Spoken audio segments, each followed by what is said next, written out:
gloire. Toi tu m'emmènes,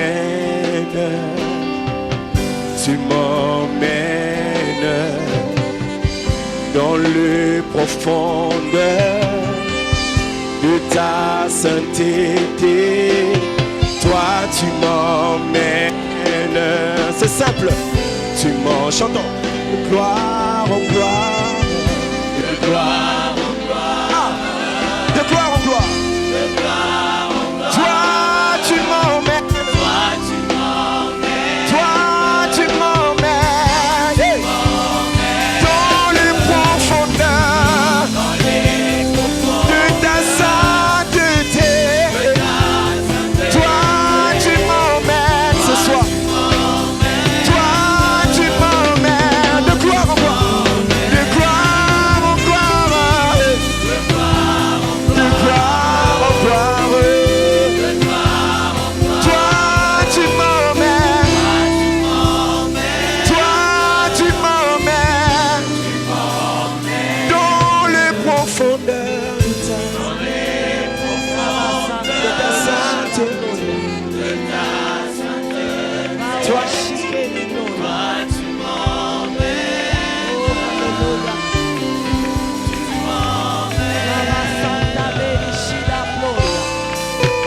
Alléluia. Est-ce que tu peux acclamer le Seigneur?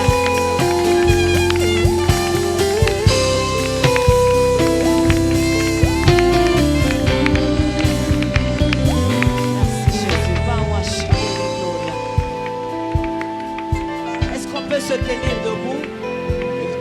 Nous voulons honorer la présence de Dieu. Dieu est là ce soir. Dieu est là ce soir. Le roi des rois, le Seigneur des seigneurs, le celui qui te tient le souffle de ta vie.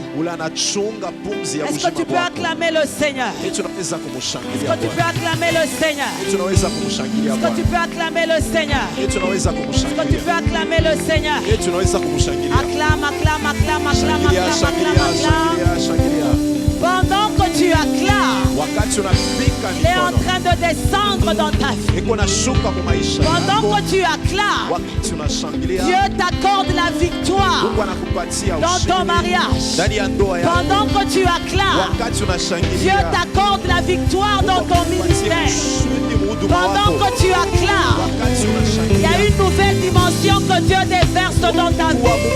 Pendant que tu acclames, est-ce que tu peux bien acclamer le Seigneur? Oh, il est là. Il est là. Il est là. Il est là. Il est là. Il est là. Il est là. Baba Santa Melishida Gloria. Bawa Shikeri Gloria. Baba Santa Melishida Gloria. Merci Seigneur.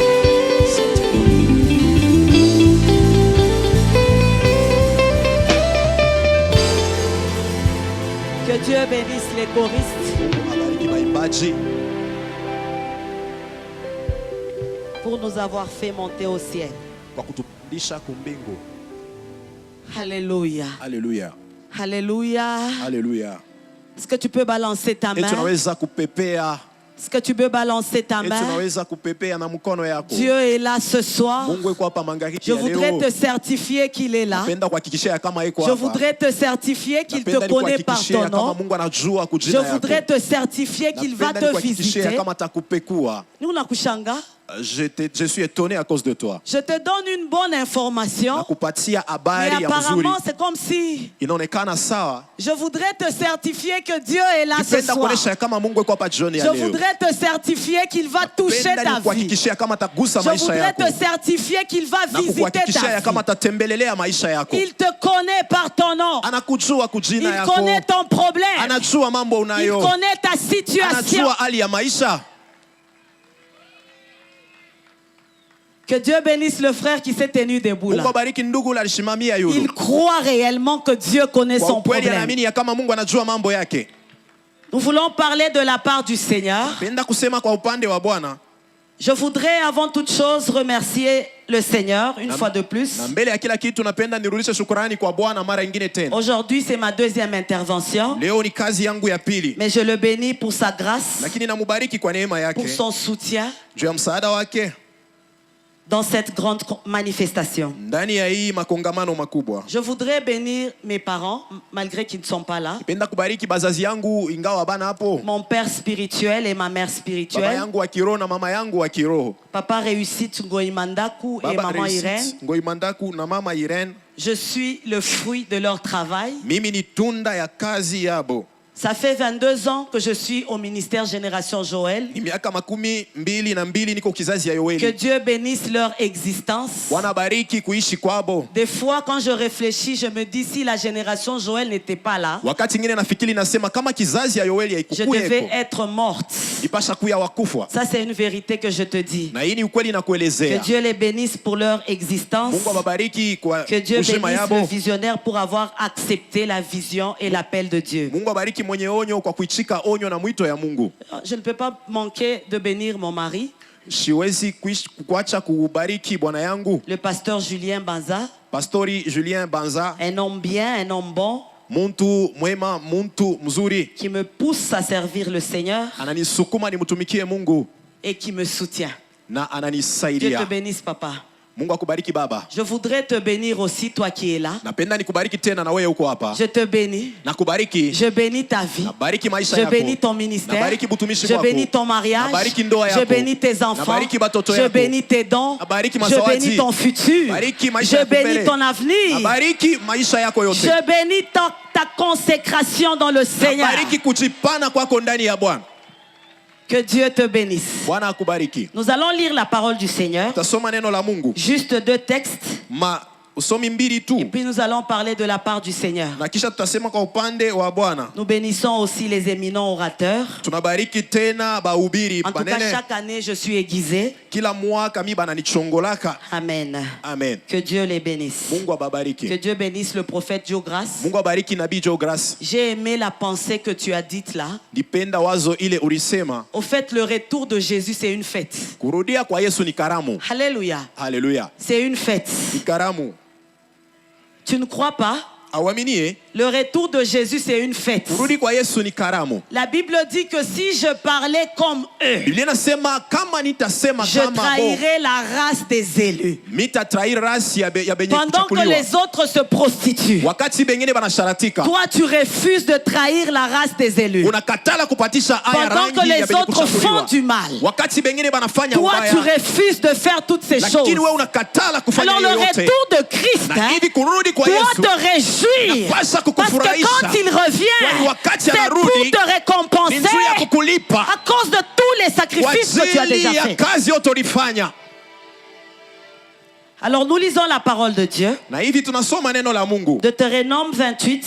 Deutéronome chapitre 28. Le premier verset. La Bible déclare: si tu obéis à la voix de l'Éternel, ton Dieu, en observant et en mettant en pratique tous ces commandements que je te prescris aujourd'hui, l'Éternel, ton Dieu, te donnera la supériorité sur toutes les nations. Je peux continuer. Le deuxième verset. Voici toutes les bénédictions qui se répandront sur toi et qui seront ton partage lorsque tu obéiras à la voix de l'Éternel, ton Dieu. Amen. Amen. Je lis 2 Rois 7, 9. Puis ils se dirent l'un à l'autre: nous n'agissons pas bien. Cette journée est une journée de bonnes nouvelles. Est-ce que tu peux dire à ton voisin: cette journée est une journée de bonnes nouvelles? Cette journée est une journée de bonnes nouvelles. Si nous gardons le silence et si nous attendons jusqu'à la lumière du matin, le châtiment nous atteindra. Venez maintenant et allons informer la maison du roi. Est-ce que tu peux acclamer cette parole? Acclame, acclame, acclame bien. Je ne te sens pas. Acclame. Est-ce que tu peux bien acclamer? Est-ce que tu peux dire Amen? Alléluia. Alléluia. Nous sommes toujours dans notre thème. Maranatha. Jésus-Christ revient bientôt. Je ne vais pas manquer de te dire qu'il est réellement à la porte. Et il revient bientôt. Alors je commence mon message avec l'histoire de la création. Genèse 1, 26 me dit ceci. C'est Dieu qui parle. La Bible dit ceci. Puis Dieu dit. Puis Dieu dit. Faisons l'homme à notre image. Selon notre ressemblance. Afin qu'il domine. On a commencé à énumérer sur les choses sur lesquelles l'homme devait dominer. En bref, on a dit qu'il domine sur toute la terre. Bien-aimé dans le Seigneur, si tu examines ce verset, tu vas te rendre compte. Et toi, et moi, Dieu nous a fait selon son image, selon sa ressemblance. Or, je sais que une nature de Dieu, l'une de la nature de Dieu, c'est la sainteté. Notre Créateur, il est très saint. Il est 3 fois saint. Alors, ce soir, je suis venu te dire la volonté de Dieu pendant ce temps de la fin, c'est que Dieu aimerait que là où tu es, que tu puisses présenter au monde l'image de la sainteté. Alléluia. Alléluia. Dis Amen. Amen. Amen. Dieu aimerait pendant ce temps de la fin que tu présentes au monde, à tes prochains, à tes frères et sœurs, une image de sainteté. Je voudrais te poser une question que tu vas répondre dans ton cœur. Quelle image présentes-tu au monde?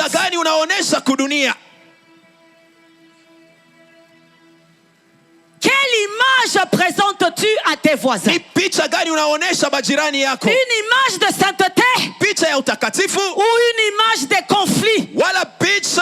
Tu es tellement conflictuel. Chef, toi tu es celui qui crée des conflits entre les gens. Dieu aimerait. C'est vrai qu'il revient. Mais il te dit, soigne ton image en tant qu'enfant de Dieu. Tu dois soigner ton image en tant que chrétien. Tu dois soigner ton image en tant qu'enfant de Dieu. C'est pourquoi ce soir, je suis en train de déclarer que Dieu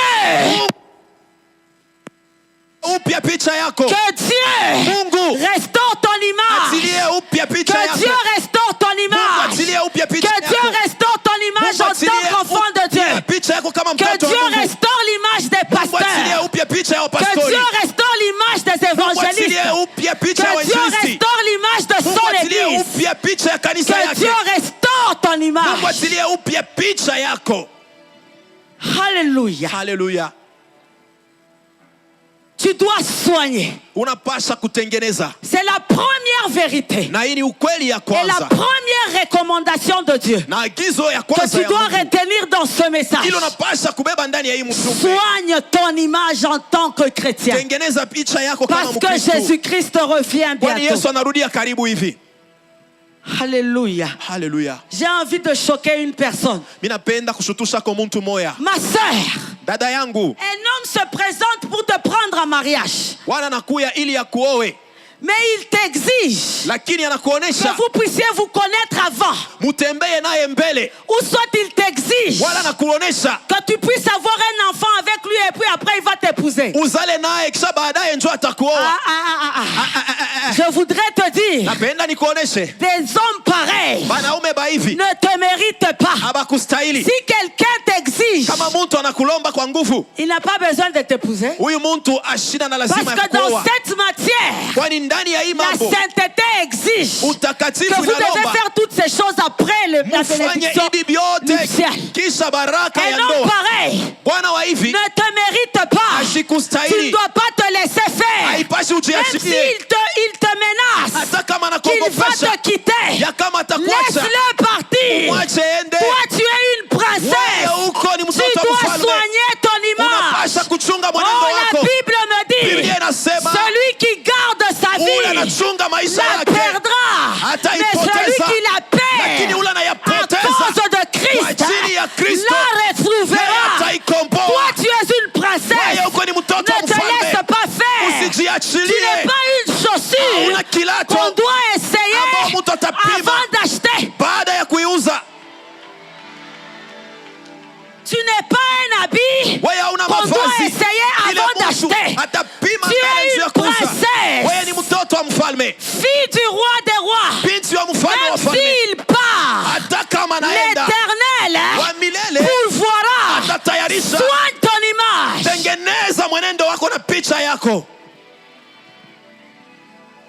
Tu dois soigner ton image. Parce que Jésus-Christ revient bientôt.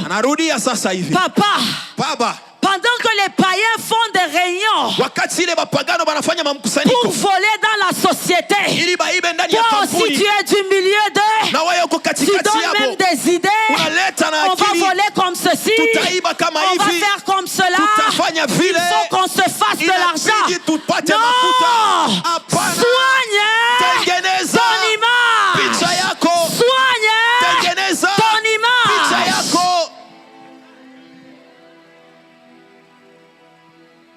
Alléluia. Alléluia. Alléluia. Alléluia.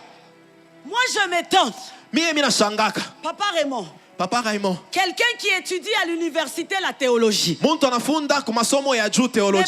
qu'on pose une interrogation, il commence à tricher. Tu apprends la théologie. Tu étudies la Bible. Hein? Mais quand on a posé interrogation, mais lors de l'interro, tu commences à tricher. Soigne ton image. Oh, je voudrais dire à une personne, la volonté de Dieu ce soir, la pensée de Dieu ce soir, c'est que tu soignes ton image. Tu dois soigner ton image en tant qu'enfant de Dieu. La deuxième recommandation, nous l'avons lu dans Deutéronome 28, le premier verset. Moi j'aime comme ce verset commence. Le verset commence par si. Une condition.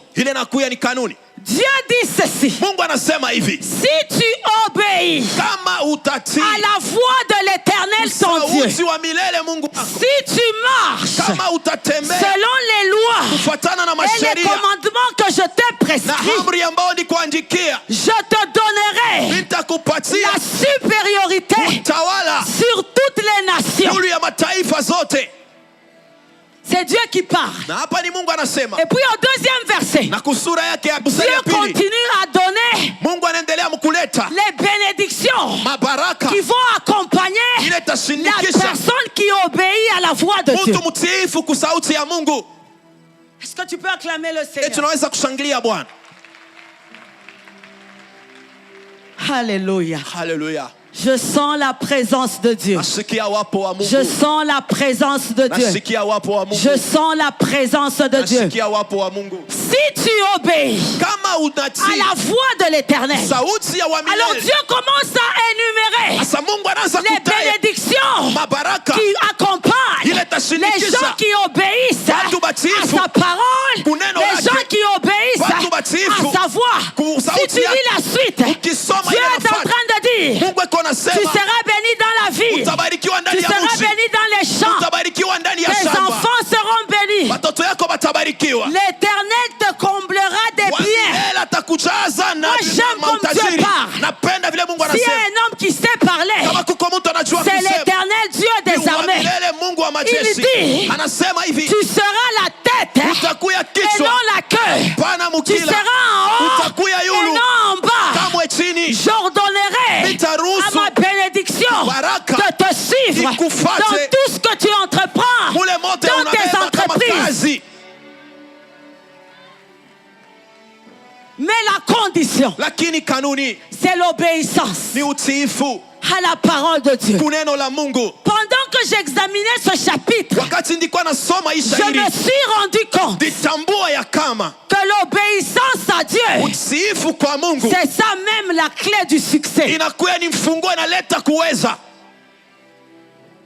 L'obéissance à Dieu est la clé de ton succès. Oh, je voudrais dire à une personne, tu désires le succès, tu désires l'élévation, tu désires la gloire, tu voudrais monter avec le Seigneur, tu voudrais voir des nouvelles choses. Oh, je voudrais que Dieu me visite.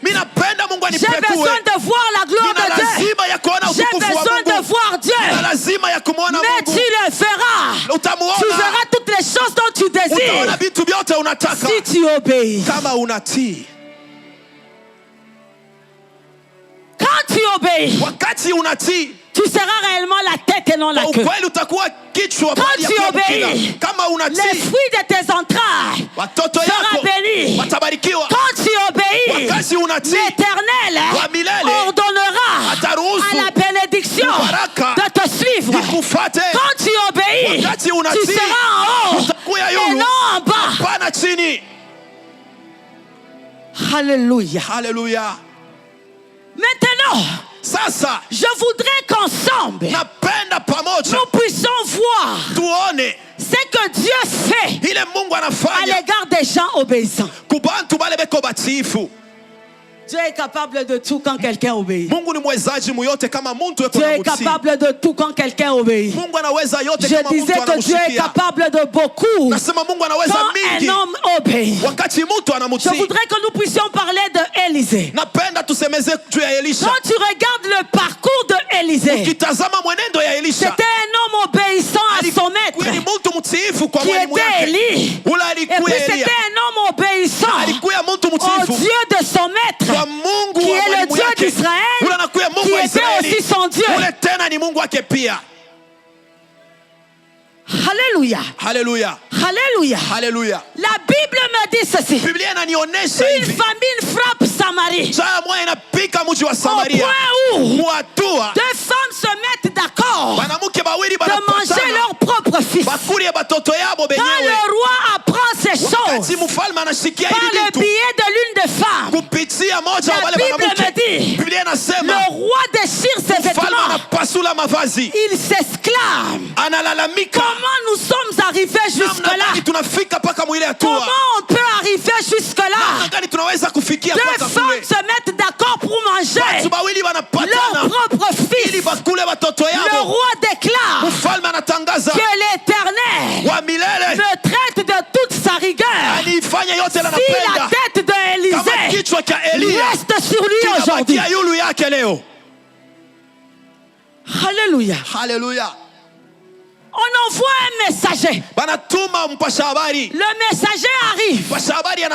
Il dit à Élisée, Élisée, le roi est fâché à cause de la famine. Comment toi, un prophète de Dieu, tu peux être en Samarie et les gens commencent à se manger? Il est fâché. Alors ce que j'aime, c'est qu'après qu'on lui ait donné le défi du roi, la Bible me dit, Élisée aussi ouvre sa bouche. Il déclare, demain, à la même heure, la famine prendra fin. Tellement que c'était fort, l'officier lui dit, même si Dieu ouvre les écluses des cieux, pareille chose n'arrivera pas. Élisée lui dit, tu verras, mais tu ne mangeras pas. Maintenant écoute. Ce que j'aime dans cette histoire, c'est que Élisée a déclaré, parce que c'était un homme obéissant, Dieu a commencé à s'organiser. Il a commencé à s'organiser. Il a commencé à s'organiser. Comment réaliser ce que Élisée venait de déclarer? Oh, j'aimerais que tu dises à ton voisin, quand tu obéis, Dieu s'organise. Quand tu obéis, Dieu s'organise. Quand tu obéis, Dieu s'organise. Il accomplit les paroles de ses serviteurs et de ses servants. Dieu a commencé à s'organiser. Il a commencé à s'organiser. La Bible me dit, à la porte de l'entrée de Samarie, il y avait 4 lépreux. Ces 4 lépreux étaient considérés comme impurs. Mais parce que Dieu voulait accomplir les paroles de ses serviteurs, il s'est servi de ces 4 lépreux. Alléluia. Alléluia. La Bible me dit, ces 4 lépreux ont commencé à dire, si on reste ici, on va mourir. Il faut qu'on entre dans le camp des Syriens. Alors la Bible me dit, au crépuscule, ils sont entrés dans le camp de Syriens. Ils sont entrés dans le camp de Syriens. Pendant qu'ils entraient, Dieu s'est organisé que les Syriens, les pas des lépreux, que eux entendent les pas des chars, de chevaux, les pas d'une grande armée. Pendant que je préparais ce message, Dieu m'a dit une chose que j'ai vraiment aimée. Dieu m'a dit ceci: l'obéissance fait que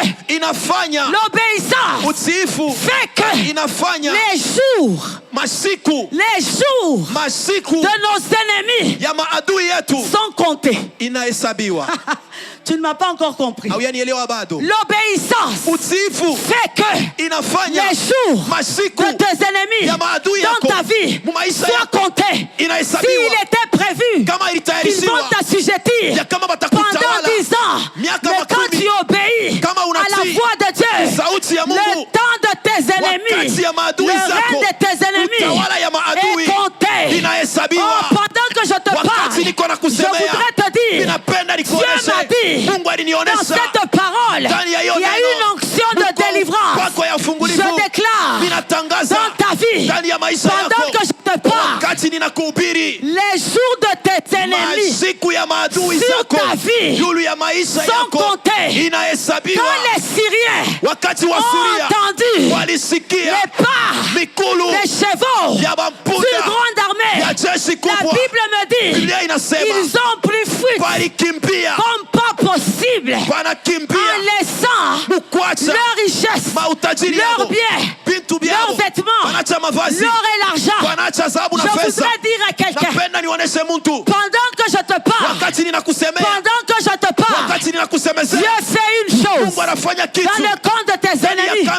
Il fait entendre le bruit d'une grande armée. Il fait entendre le bruit des chars. Et je te dis, je t'informe, tes ennemis sont dans la débandade. Tes ennemis sont dans la fuite. Tes ennemis sont dans la terreur. Et pendant qu'ils courent, ils laissent tout. Leur richesse, leurs biens, leur argent. Ils laissent tout. Comme les Syriens, tes ennemis aussi vont tout laisser. Ce que j'aime, c'est que ce soir, tu vas récupérer. Tu vas récupérer. Pas seulement leur richesse, leurs biens, leurs vêtements. Pendant qu'ils courent, ils abandonnent tout ce qui t'appartient. Ils abandonnent tout ce qui t'appartient. Oh, chose. L'église que Jésus-Christ viendra chercher, c'est une église sans tache, ni ride, sans tache, ni ride. On regarde des choses qu'on t'a déjà volées. Avant que Jésus ne revienne, tu dois récupérer. Tu dois récupérer. Et le jour où tu récupères, c'est aujourd'hui. C'est aujourd'hui. C'est aujourd'hui. Parce que pendant qu'il court, il laisse tomber ta santé. Il laisse tomber ton ministère. Il laisse tomber ta consécration. Il laisse tomber ton renouvellement de l'intelligence. Il laisse tomber tes dons. Toi, tu vas récupérer. Tu vas récupérer ta santé, ton ministère, ton mariage, ta stabilité, tes finances, tes affaires. Pendant que tu récupères ce qui t'appartient, tu vas récupérer les richesses de tes ennemis. J'aime ce que Dieu a fait avec les enfants d'Israël. La Bible me dit, avant de quitter l'Égypte, Dieu leur a dit, dépouillez vos voisins. Dépouillez vos voisins. Dépouillez les Égyptiens. Ce soir, tu vas dépouiller tes ennemis. On a un faux complot. Tu vois comment il faut un complot pour licencier. Qu'ils prennent ton poste. Mais ils seront surpris. Toi, on va pas te licencier. Tu seras sur ton poste. Mais eux, ils seront licenciés. Et Dieu te donnera la promotion. Oh, tu récupères. Tu récupères. Récupère ton onction. Récupère ta puissance. Récupère ton ministère. Récupère tout ce qui t'appartient. Oh, je vois des gens en train de récupérer. Je vois des gens en train de récupérer ce qui leur appartient. Tu dois récupérer. Avant que Jésus ne vienne, tu dois récupérer tout ce qui t'appartient. Je continue l'histoire. La Bible me dit, les lépreux ont dit ceci. Non, non. Nous avons suffisamment mangé. Nous sommes rassasiés. Mais ce que nous faisons, ce n'est pas bien. Aujourd'hui, c'est une journée de bonnes nouvelles. Il faut qu'on aille dire au roi que les Syriens ont déjà pris fuite. Le camp des Syriens, il est vide. Aujourd'hui, c'est une journée de bonnes nouvelles. Dis à ton voisin, aujourd'hui, dans ta vie, c'est une journée de bonnes nouvelles. Aujourd'hui, c'est une journée de bonnes nouvelles. Aujourd'hui, c'est une journée de bonnes nouvelles. Oh, je commence à annoncer la bonne nouvelle. J'annonce la bonne nouvelle. J'annonce la bonne nouvelle. J'annonce la bonne nouvelle. La bonne nouvelle, c'est que ce soir, Jésus, ainsi que son Père, ils ont pris la résolution. Ils ont pris la décision de faire tomber la malédiction de ta famille, de faire tomber les lois de ta famille, de faire tomber la sorcellerie de ta famille.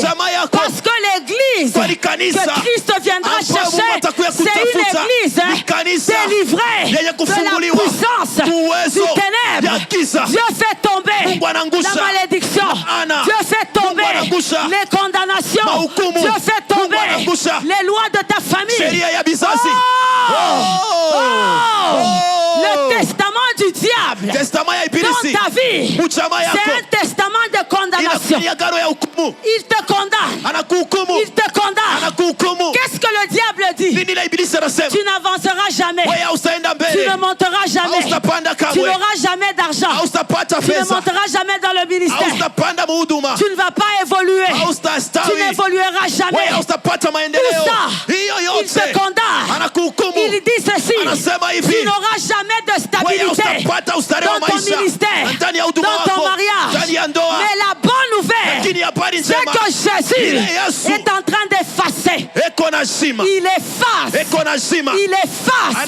cette condamnation. La Bible me dit il a effacé l'acte dans les ordonnances nous condamnait et qui subsistait contre nous. Oh, la Bible me dit si Dieu est pour toi, qui sera contre toi?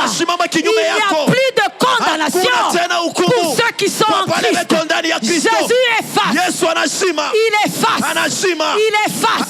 Il efface. Et la bonne nouvelle, c'est que le testament de Jésus entre en vigueur dans ta vie. Il entre en vigueur dans ta vie. Il entre en vigueur dans ta vie. Quel est ce testament? Il s'est fait pauvre pour que toi tu sois riche. Il s'est fait malédiction pour que toi tu sois bénédiction. Par ses meurtrissures, nous sommes guéris. Oh, j'ai envie de dire à une personne, devant Jésus, jamais ne reste plus jamais. Devant Jésus, jamais ne reste plus jamais. Le diable a dit jamais. Mais devant Jésus, jamais ne reste plus jamais. Jamais ne reste plus jamais.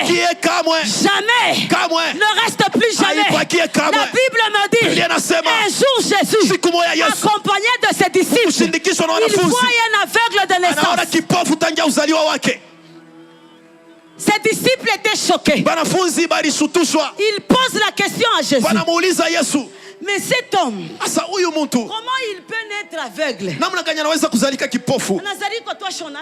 Il est né, il ne voit pas. Alors il pose la question à leur maître.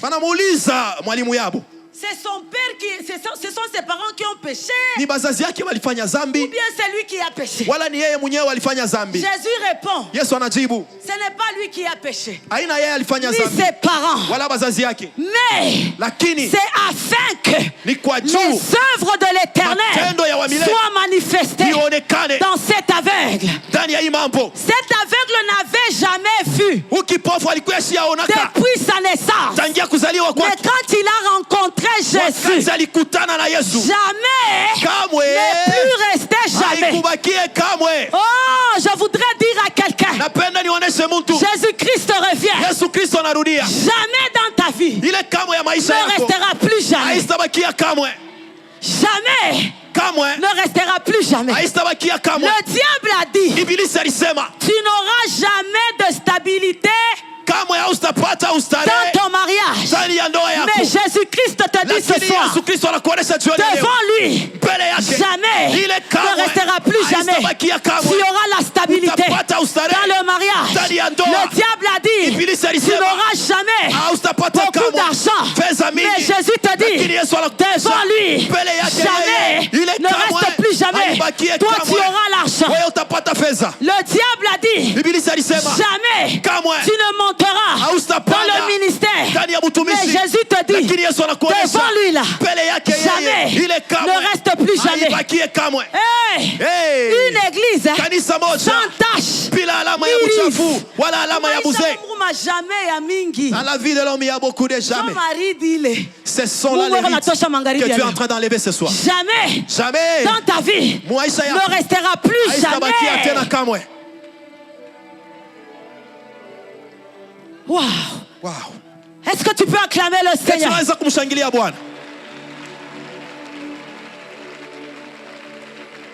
Jamais ne restera plus jamais. Jamais ne restera plus jamais. S'il a dit, tu n'auras jamais de paix, de bonheur. Mais Jésus te dit, la paix tu l'auras. Oh, il va donner la paix à son épouse. Il va donner la joie à son épouse. Il va donner la prospérité à son épouse. Alléluia. Je voudrais commencer à déclarer. Dieu m'a dit une chose. Moi, que je déclare, lui-même, il va s'organiser comme il a fait avec Élisée. Il va s'organiser pour accomplir tout ce que je vais déclarer dans ta vie. J'aime la lettre qu'on a écrite l'église de Philadelphie. Écoute comment cette lettre commence. Voici ce que dit le saint, le véritable, celui qui a la clé de David, celui qui ouvre, personne ne peut fermer, celui qui ferme et personne ne peut ouvrir, celui qui m'a envoyé ce soir, c'est le Dieu là.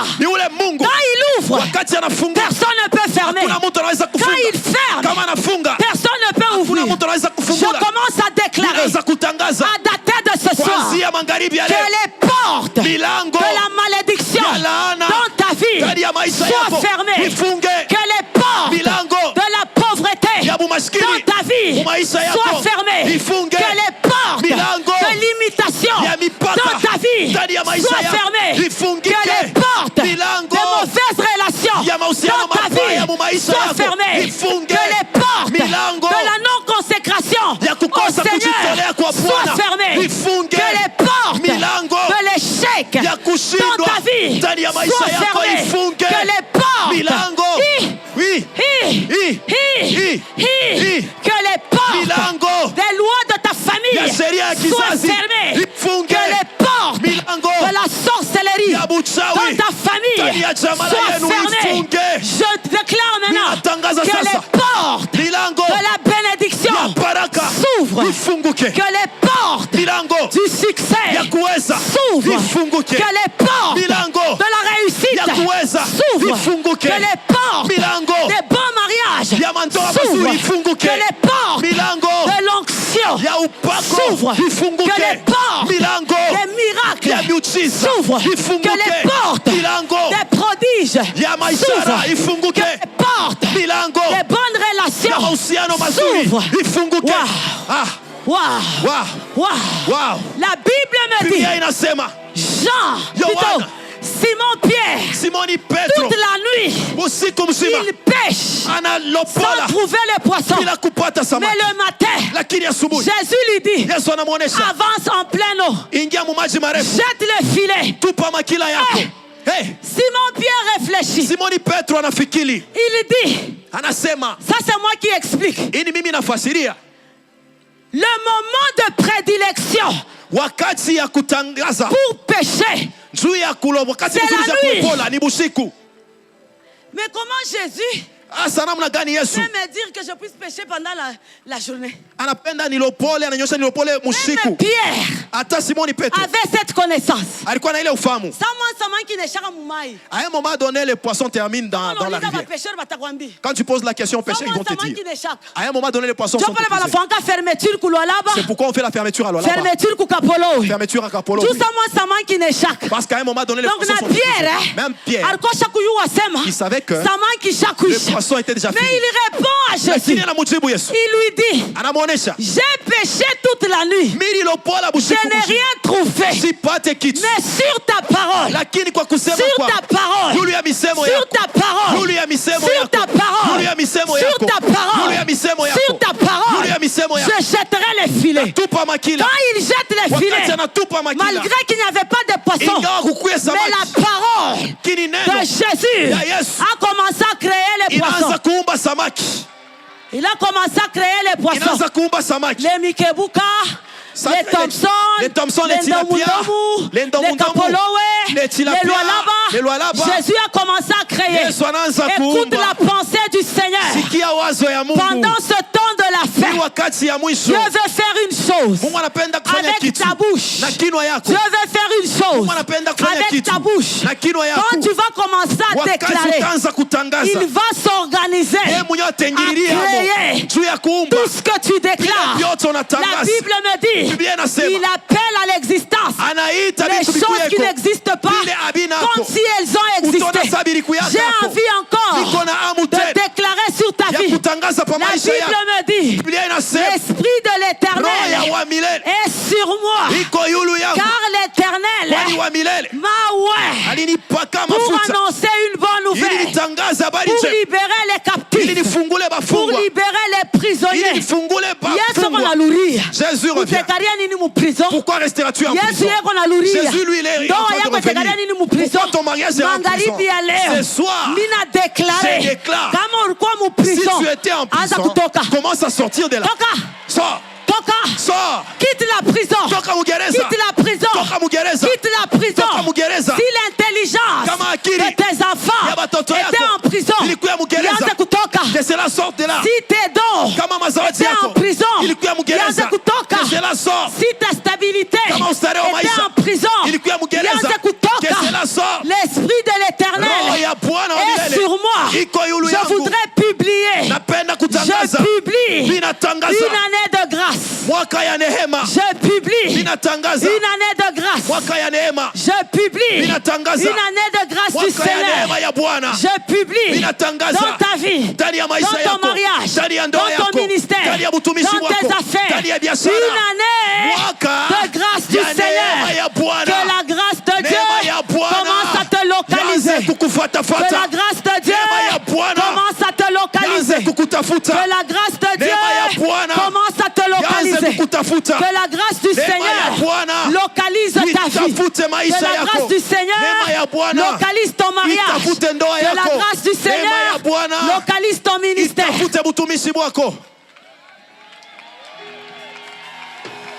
Que la grâce du Seigneur soit sur toi.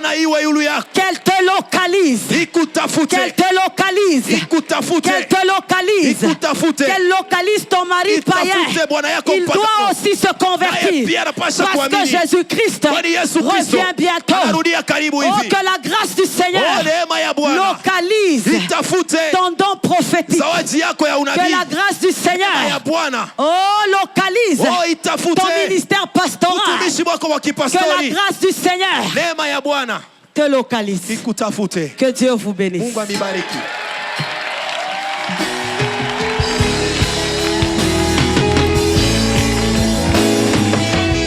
Dieu est capable de faire tout ce qu'il dit, il fera.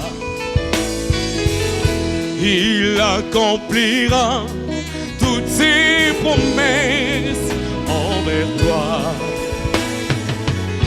Garde ta foi